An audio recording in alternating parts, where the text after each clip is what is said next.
గన్పూర్ భారీ బహిరంగ సభకి విచ్చేసినటువంటి మన ప్రియతమ నేత ఎన్నో కష్టాలకి ఓర్చి నిలిచి గెలిచి తను తలచిన అభివృద్ధినే ధ్యేయంగా మన తెలంగాణని ముందుకు నడిపిస్తున్నటువంటి మన ప్రియతమ ముఖ్యమంత్రి శ్రీ రేవంత్ రెడ్డి గారికి మన గన్పూర్ ప్రజల తరఫున హార్దిక స్వాగతం సుస్వాగతం.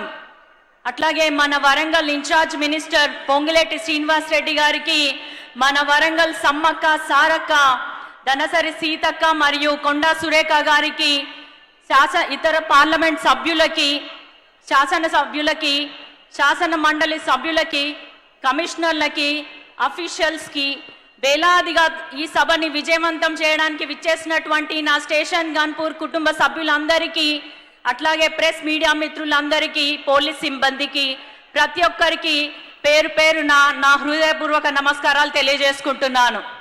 రేవంత్ రెడ్డి గారికి 2029లో రాహుల్ గాంధీ గారిని ఎట్లాగైనా ప్రధానమంత్రిని చేయాలన్న ఉద్దేశంతో రాహుల్ గాంధీ గారు ఏదైతే పార్లమెంట్లో కులగణనను నేను చేసి తీరుతాను అన్న మాటని నిలబెట్టడానికి మన రాష్ట్రంలో సాహసోపేతంగా బీసీ కులగణనను చేపట్టినారు. అదే కాకుండా ఎస్సీ వర్గీకరణ పైన సుప్రీంకోర్టు ఇచ్చిన తీర్పుకి మరుసటి రోజే పార్లమెంట్ అసెంబ్లీలో తీర్మానం చేయడమే కాకుండా క్రీమీ లేయర్ని కూడా తిరస్కరిస్తూ చాలా ధైర్యంగా ఆ తీర్మానాన్ని కేంద్రానికి పంపించారు. ఇంకొకటి, మన రైతు రుణమాఫీ దాదాపు 21,000 కోట్లతోటి రైతు రుణమాఫీ చేయడమే కాకుండా 22 లక్షల మంది రైతులకి లబ్ధి చేకూరే విధంగా రైతుల సంక్షేమం ఒక కాంగ్రెస్ పార్టీ ప్రభుత్వంగా ఏర్పడితే ఎలా ఉంటుందో చేసి చూపెడుతూ తెలంగాణ మోడల్ని దేశానికి పరిచయం చేస్తున్నారు. బూటకపు గుజరాత్ మోడల్ కాకుండా తెలంగాణ మోడలే మన దేశానికి కావాలి అని నిరూపిస్తూ ఎన్నో సాహసోపేతమైన నిర్ణయాలు తీసుకుంటున్న రేవంత్ రెడ్డి గారికి హృదయపూర్వకమైన అభినందనలు తెలియజేస్తున్నాను. మన తెలంగాణకి వస్తే విద్య, వైద్యం, వ్యవసాయం, విద్యుత్ ఇట్లా అనేక రంగాలలో మరియు పిల్లలు, మహిళలు, వృద్ధులు, యువతకి ప్రతి ఒక్క రంగాన్ని కూడా ప్రతి ఒక్క వర్గాన్ని కూడా అభివృద్ధి పదంలో ముందుకు తీసుకెళ్ళాలి అన్న ఉద్దేశంతో అహర్నిశలు కష్టపడుతున్నారు. విద్య పరంగా చూసుకున్నట్లయితే మొన్నటికి మొన్న 55 నియోజకవర్గాలలో 55 స్కూళ్ళకి 200 కోట్ల చొప్పున ఇంటిగ్రేటెడ్ రెసిడెన్షియల్ స్కూల్ సిస్టమ్ని దాదాపు 11,000 కోట్లు నిధులు మంజూరు చేయడం జరిగింది. మన యువతకి వచ్చినట్లయితే గత 10 ఏళ్లలో ఎటువంటి ఉద్యోగ సౌకర్యాలు లేకపోయినా, ఉద్యోగ అవకాశాలు ఇవ్వకపోయినా కేవలం సంవత్సరంన్నర కాలంలో దాదాపు 55,000 ఉద్యోగాలు భర్తీ చేయడం జరిగింది. ఈ విధంగా ఇందిరా మహిళా శక్తి మహిళల్ని లక్షాధికారులుగా, కోటీశ్వరులుగా చేయాలన్న ఉద్దేశంతో ఇందిరా మహిళా శక్తి పథకాన్ని కూడా చాలా వేగవంతంగా తీసుకొస్తున్నారు. మహిళల అభ్యున్నతితోటి దేశం బాగుపడుతుంది, రాష్ట్రం బాగుపడుతుంది అన్న సదుద్దేశంతో ఈ కార్యక్రమాన్ని చేపట్టినారు. ఇక వరంగల్ విషయానికి వస్తే, వరంగల్ అంటే రేవంత్ అన్నకి ప్రత్యేకమైన ప్రేమ, అభిమానం.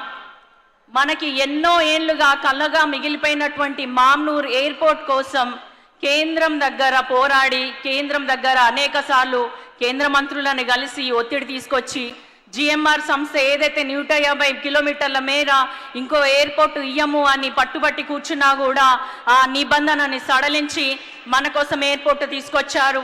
కేవలం మామ్నూర్ ఎయిర్పోర్ట్ అంటే ఎయిర్పోర్ట్గానే కాకుండా ఒక షాపింగ్ కాంప్లెక్స్, పిల్లల కోసం ఒక పార్క్, ఇట్లా చూసుకున్నట్టయితే అదొక పర్యాటక కేంద్రంగా వరంగల్లో మామ్నూర్ ఎయిర్పోర్ట్ని అభివృద్ధి చేయాలన్న సంకల్పంతో ఆయన ఉన్నారు.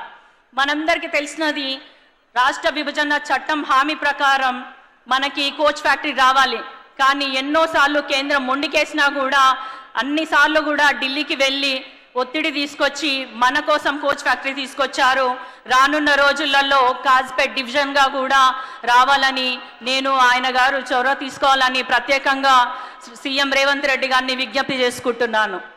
ఇట్లా చూసుకున్నట్లయితే మన వరంగల్ని క్లీన్ అండ్ గ్రీన్ సిటీగా ఉంచడానికి అండర్ గ్రౌండ్ డ్రైనేజ్ సిస్టమ్కి గాను 4,500 కోట్లు నిధులు మంజూరు చేయడం జరిగింది. నేను ఎంపీగా పోటీ చేస్తున్నప్పుడు, నా కోసం ప్రచారంకి వచ్చినప్పుడు ఇచ్చిన హామీలన్నిటినీ ఒక్కొక్కటిగా నెరవేరుస్తూ దాదాపు వరంగల్కి 5,500 కోట్లతో నిధులు మంజూరు చేయడం జరిగింది. అందులో భాగంగా కూడా మాస్టర్ ప్లాన్ అప్రూవల్ కానీ, ఇన్నర్ రింగ్ రోడ్ కానీ, ఔటర్ రింగ్ రోడ్ కానీ ఇట్లా వివిధ అభివృద్ధి పనులు మన వరంగల్కి తీసుకొచ్చారు.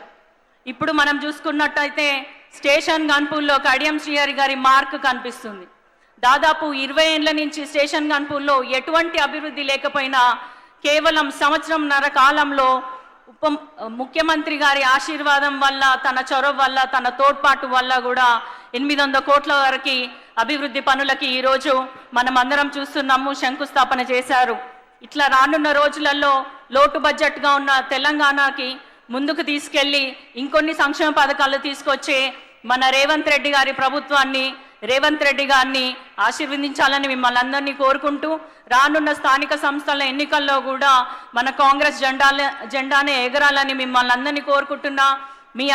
మీ ఆశీస్సులు ఇలాగే ఉండాలి, మీ ఆశీర్వాదం ఇలాగే ఉండాలని కోరుకుంటూ అవకాశం ఇచ్చిన ప్రతి ఒక్కరికి కూడా పేరు పేరున ధన్యవాదాలు తెలియజేసుకుంటూ సెలవు తీసుకుంటున్నాను.